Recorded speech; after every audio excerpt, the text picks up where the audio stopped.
Hello students. तो पिछले video तक हम क्या कर चुके हैं? पिछले वीडियो में हमने हाइड्रोजन एटम के ग्राउंड स्टेट और फर्स्ट एक्साइटेड स्टेट में वेव फंक्शंस के बारे में डिस्कस किया था। ठीक है, एक जनरल फॉर्मूला भी डिस्कस किया था और पर्टिकुलर एन एल और एम के लिए अलग अलग हमने आर एन एल है ना, और स्पेरिकल हार्मोनिक्स और उससे फिर वेव फंक्शन, ये सब हमने निकाल लिया। ठीक है, आज हम लोग डिस्कस करेंगे हाइड्रोजन एटम की radius, average radius of hydrogen atom. ठीक है, average radius of H atom. ठीक है, ये हम लोगों को जो है डिस्कस करनी है। तो हम देखेंगे कि किसी भी एच एटम की एवरेज रेडियस क्या होगी, क्योंकि हमें पता है कि जो एच एटम है उसकी जो उसमें होते क्या क्या है, एक प्रोटॉन होता है, एक इलेक्ट्रॉन होता है। ठीक है, और जो क्या करता है वो उस नाभिक के चारों तरफ वो जो इलेक्ट्रॉन है वो रिवॉल्व करता है। तो हम देखेंगे कि उसकी एवरेज रेडियस जो है वो कितनी होगी, है ना। तो जब हाइड्रोजन एटम ग्राउंड स्टेट में होगा तो उसकी क्वांटम स्टेट्स क्या क्या होंगी, मतलब क्वांटम नंबर्स उसके क्या क्या होंगे, क्या क्या होंगे इन ground state of H atom, मतलब मूल अवस्था में या फिर आद्य अवस्था जो आप बोलते हो, है ना। In ground state of H atom quantum numbers are, quantum numbers are क्या क्या होते हैं? एन की वैल्यू 1 होती है, एल की वैल्यू 0 होती है और एम की वैल्यू 0 होती है। ये क्वांटम नंबर होते हैं किसी भी हाइड्रोजन एटम के मूल अवस्था या आद्य अवस्था या ग्राउंड स्टेट में। ठीक है, तो इससे रिलेटेड जो ऊर्जा स्तर होता है, जब हमने एनर्जी लेवल इसके ड्रॉ किए थे एच एटम के, तो हमने जो n बराबर 1, एल इज इक्वल टू 0 और m इज इक्वल टू 0 के लिए जो स्टेट ड्रॉ की थी वो 1s स्टेट थी, अगर आपको ध्यान हो तो। ठीक है, फिर हमने आगे जाकर के ऐसे आगे भी डिस्कस की थी 2s, है ना, 2p, और आगे जाके 3s 3p 3d, और आगे जाकर के 4s 4p 4d 4f, ये सब की थी। ठीक है, तो जब हाइड्रोजन एटम ग्राउंड स्टेट में होता है तो उसकी क्वांटम नंबर्स तो n इज इक्वल टू ये कौन सी क्वांटम नंबर है? मुख्य क्वांटम संख्या है, principal quantum number. L is equal to 0 कक्षीय क्वांटम संख्या, और m है चुंबकीय क्वांटम संख्या, ऑर्बिटल और मैग्नेटिक क्वांटम नंबर। ठीक है। तो इससे रिलेटेड जो स्टेट होगी वो क्या कहलाती है? One S state. The state related to these quantum numbers are said to be is said to be 1s state. क्या बोलते हैं उसको? 1s स्टेट नाम देते हैं, यानी कि इन क्वांटम नंबरों से संबंधित या संबद्ध ऊर्जा अवस्था जो होती है वो 1s ऊर्जा स्तर कहलाती है। ठीक है, इसमें जो तरंग फलन होगा या इस अवस्था में जो तरंग फलन है वो क्या कहलाता है? 1s कक्षक कहलाता है। तो इसमें जो तरंग फलन होगा, the wave function in this state, the wave function हम कल डिस्कस कर चुके हैं। इन दिस स्टेट, अगर आपको याद हो तो साई 100 हमने कल निकाली थी कि साई 100 की value psi N L M होता है। तो यहाँ पे एन की वैल्यू 1 है, एल की वैल्यू 0 है, एम की वैल्यू 0 है, और कल हमने ये निकाली थी 1/√πa³ ई की पावर -r/a। याद है आपको? ठीक है, ये निकाली थी हमने। ये हो गई इक्वेशन नंबर 1। अब ये स्मॉल ए क्या है? वेयर स्मॉल ए, ये है बोर रेडियस कहलाती है, यानी कि एच कट इसकी वैल्यू होती है h² एम के ई स्क्वायर। ये आपको याद भी होनी चाहिए, इस पर क्वेश्चन पूछ सकता है वो। ठीक है, न्यूमेरिकल पूछ सकता है। तो ए जो है वो यहाँ पर क्या कहलाती है? बोर रेडियस कहलाती है, इसकी वैल्यू ये होती है। अब देखो एच कट का मान आप जानते हो, है ना। एम जो है वो इलेक्ट्रॉन का मास है, वो भी जानते हो आप। के भी जानते हो आप। ई क्या है? इलेक्ट्रॉन का चार्ज है, ये भी आप जानते हो। ये सारी वैल्यूज़ को जब आप रखते हो यहाँ पे, तो इसकी स्टैंडर्ड वैल्यू आती है 0.511 इंटू 10⁻⁻10 मीटर, या फिर आप इसको सिंपली 0.511 एंगस्ट्रम भी कह सकते हो। और ये है क्या? ये है बोर रेडियस। बोर ने दी थी जब उसने नील्स बोर ने जब एटम का मॉडल दिया था ना स्टार्टिंग में, तो उसने ये वाली रेडियस दी थी, तो उनके नाम पर इस रेडियस का नाम क्या रखा गया? Bore radius. समझ में आ गई बात? अब यहाँ पर ये जो फलन हमने लिखा है तरंग फलन, है ना, वो क्या है आपका? यहाँ पर प्रसामान्यकृत होता है, यानी कि नॉर्मलाइज्ड आइगन फंक्शन होता है। ठीक है, तो यहाँ पे हम लिख भी सकते हैं the the state function in equation 1 is normalized, यानी कि ये कैसा होता है, नॉर्मलाइज्ड होता है या प्रसामान्यीकृत होता है। तो अब हम सबसे पहले निकालेंगे, अच्छा एवरेज का मतलब क्या है, एक्सपेक्टेशन वैल्यू। याद है आपको, हमने एक्सपेक्टेशन वैल्यू या प्रत्याशा मान के लिए हमने देखा था कि किस तरीके से निकाली जाती है। जब मैंने आपको क्वांटम फिजिक्स स्टार्ट ही कराई थी, फर्स्ट यूनिट में ही हमने एक्सपेक्टेशन वैल्यूज़ को डिस्कस किया था कि किसी भी चीज़ की या किसी भी क्वांटिटी की, चाहे वो मोमेंटम हो, चाहे वो पोजीशन हो, चाहे वो काइनेटिक एनर्जी हो, चाहे पोटेंशियल एनर्जी हो, तो उनकी किस तरीके से क्या निकाली जाती है, एक्सपेक्टेशन वैल्यू या प्रत्याशा मान, वो भी मैंने बताया था आपको। तो हमें किसके लिए निकाल रही है, रेडियस के लिए, दूरी के लिए निकालनी है। एवरेज का मतलब एक्सपेक्टेशन से ही है, ठीक है। जब भी आपसे एक्सपेक्टेशन वैल्यू, एवरेज वैल्यू पूछ जाए, दैट मीन्स कि वो आपसे एक्सपेक्टेशन वैल्यू पूछ रहा है, यानी कि उसका प्रत्याशा मान आपसे पूछ रहा है। समझ में आ रही है। तो 1s अवस्था में कितने इलेक्ट्रॉन की नाभिक से दूरी होगी, उसका प्रत्याशा मान क्या होगा, तो हम लिखेंगे the expectation value, the expectation या average value of distance of electron from nucleus, यानी कि वो रेडियस ही होगी। इलेक्ट्रॉन की जो है नाभिक से जो दूरी है वो रेडियस ही तो कहलाएगी। इलेक्ट्रॉन की जिस ऑर्बिट, भाई ये हमारा न्यूक्लियस है, यहाँ इलेक्ट्रॉन मूव कर रहा है, ठीक है। हमें निकालनी है इस पूरे एटम की रेडियस, मतलब इलेक्ट्रॉन की इस नाभिक से कितनी दूरी है, तो ये इस पूरे सर्किल की या जिस ऑर्बिट में इलेक्ट्रॉन चक्कर लगा रहा है उसकी रेडियस ही तो होगी है, ठीक है।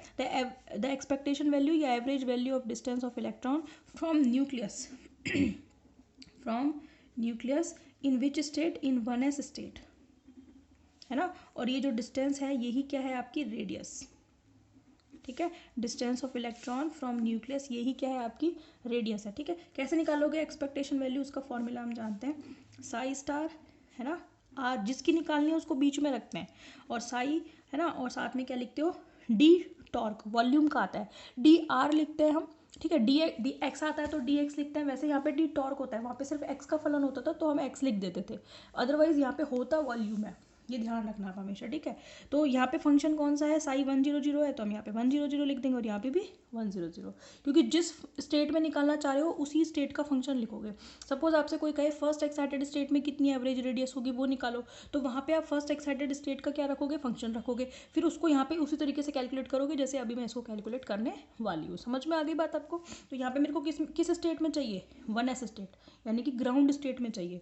1s स्टेट ही क्या है, आपकी ग्राउंड स्टेट है। एक एक वर्ड, एक एक चीज़ की कई कई मीनिंग मैं बता रही हूँ यहाँ पे, ताकि आपको एग्जाम में वो पकड़ने में दिक्कत ना आए, क्योंकि कई बार एग्जामिनर क्या करता है, वो चीज़ों को कंफ्यूज करने के चक्कर में रहता है, ठीक है। इसलिए आपको सारी चीज़ें बता रही हूँ, तो ध्यान से देख लो आप। अब देखो कैसे कैलकुलेट करेंगे, यहाँ पे ये जो डी टॉर्क है ना, वो भी आप बता दो उसको क्या रखेंगे, where d torque is equal to r² sine theta d r d theta d phi. सही है। ये पता है क्या है, ये गोलीय निर्देशांकों में आयतन, किसी भी अल्पांश का आयतन है। ये क्या है, this is equals to volume of element in spherical coordinate.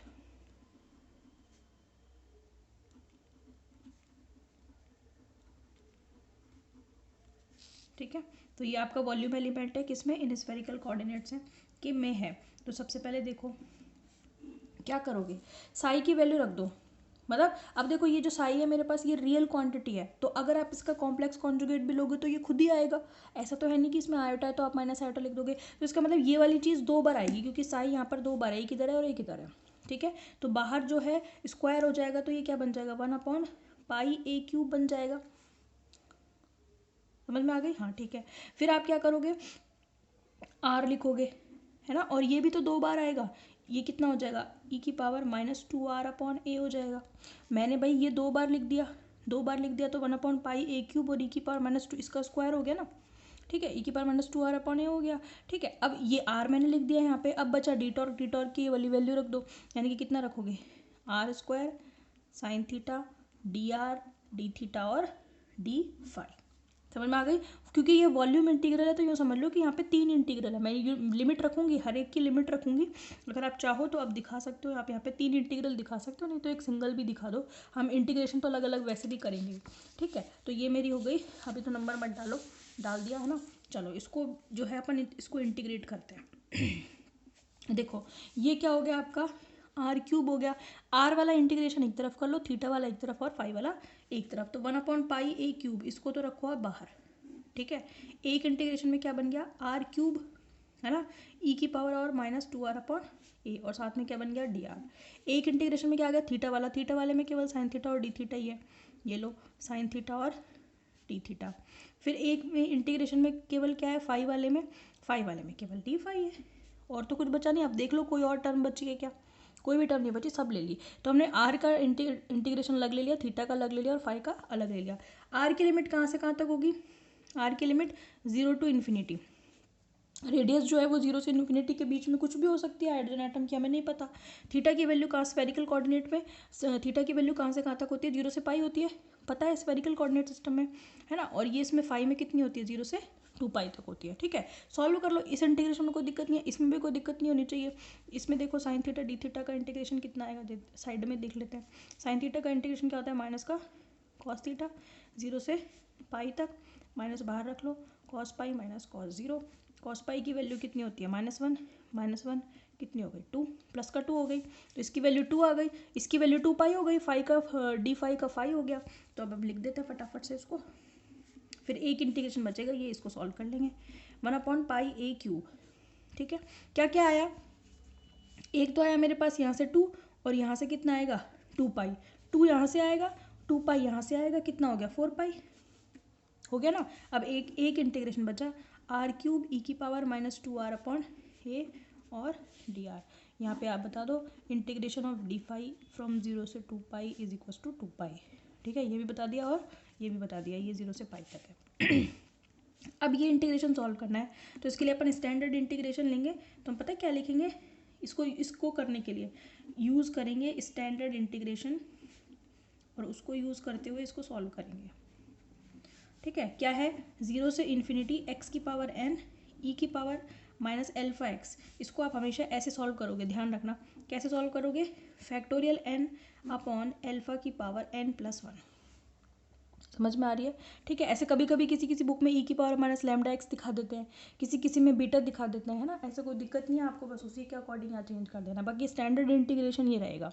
अब देखो इस वाले इंटीग्रेशन में n की जगह पर क्या है, 3 है, ठीक है। x की जगह पर r है, वो तो कोई दिक्कत नहीं है, यहाँ पे आपका dx, ठीक है। और जो अल्फा है उसकी जगह पर कितना है, 2/a है। समझ में आ गई। तो यहाँ पे वैल्यू रख दो आपके पास, इस इंटीग्रेशन को यूज़ करते हुए इसकी वैल्यू हम निकाल सकते हैं, ठीक है। तो हमारे पास क्या आ जाएगा, फैक्टोरियल नहीं, एक्सपेक्टेशन वैल्यू ऑफ आर, पाई से पाई कट गया, तो आगे क्या बचा, केवल 4/a क्यूब, है ना। अब इसको करो ज़रा सॉल्व। n की जगह पर मेरे पास क्या है इस इंटीग्रेशन में, 3 है, तो फैक्टोरियल 3 हो गया, ठीक है। अल्फा की जगह पर मेरे पास क्या है, 2/a है, तो ये लो 2/a की पावर 3 + 1 यानी कि 4, सही है। अब देखो जरा, फैक्टोरियल 3 की वैल्यू कितनी होती है, 6 होती है, 6 चौके 24, तो ये आपका नीचे वाले से कटना चाहिए। ये a की पावर 4 ऊपर जाएगी तो a क्यूब कट जाएगी, तो ऊपर एक ही a बचेगा, नीचे कितना बच रहा है, 16, 2 की पावर 4 कितनी होती है, 16, 24/16, तो 4 × 24, 4 चौके 16, 3/2 आएगा, है ना भाई। अरे भाई आएगा कि नहीं आएगा, काट लेना आप, उसको सॉल्व करोगे तो आपके पास आएगा 3/2 और एक a बचेगा a, तो ये आपके पास एवरेज रेडियस आ गई। Therefore average radius of H atom 3/2a, या फिर इसको ऐसे भी लिख देते हैं 1.5a, इतनी होती है, पेपर में पूछी जाती है, वेरी वेरी इंपॉर्टेंट, ठीक है। क्वेश्चन आता है इसका, ठीक है, अल्टरनेटिवली पूछा ही जाता है। तो आप हमेशा याद रखना, according to quantum mechanics average radius of H atom जो होती है इन ग्राउंड स्टेट, वो कितनी होती है, इतनी होती है 1.5a। आप कैलकुलेट कर सकते हैं अपनी प्रैक्टिस के लिए फर्स्ट एक्साइटेड स्टेट में, क्योंकि ये दोनों स्टेट्स आपके सिलेबस में है। एवरेज में कौन कौन सी, सॉरी, ग्राउंड स्टेट है और फर्स्ट एक्साइटेड स्टेट, दोनों आपके सिलेबस में है, तो उनसे रिलेटेड जितनी भी चीज़ें हैं वो पूछी जाती हैं। तो एवरेज रेडियस ग्राउंड स्टेट के लिए मैंने करा दी, फर्स्ट एक्साइटेड स्टेट के लिए आप कर देना। बस आपको क्या करना रहेगा, उसका वेव फंक्शन रखना है यहाँ पे, फिर इंटीग्रेट करना है, उसमें भी कहीं ना कहीं ऐसा इंटीग्रेशन यूज़ आएगा, और लास्ट में जो है आप इंटीग्रेशन करके सॉल्व कर देना, तो वो आपके पास फर्स्ट एक्साइटेड स्टेट में आ जाएगी। तो पूछा जा सकता है फर्स्ट में भी। समझ में आ गई? तो इस तरीके से आपको ग्राउंड स्टेट में एच एटम की अकॉर्डिंग टू क्वांटम मैकेनिक्स कितनी रेडियस मिलती है, एवरेज 1.5 A। ठीक है, तो इन अवर नेक्स्ट वीडियो हम नेक्स्ट टॉपिक शुरू करेंगे। ये तो आपका कंप्लीट हो गया। Okay, thank you so much.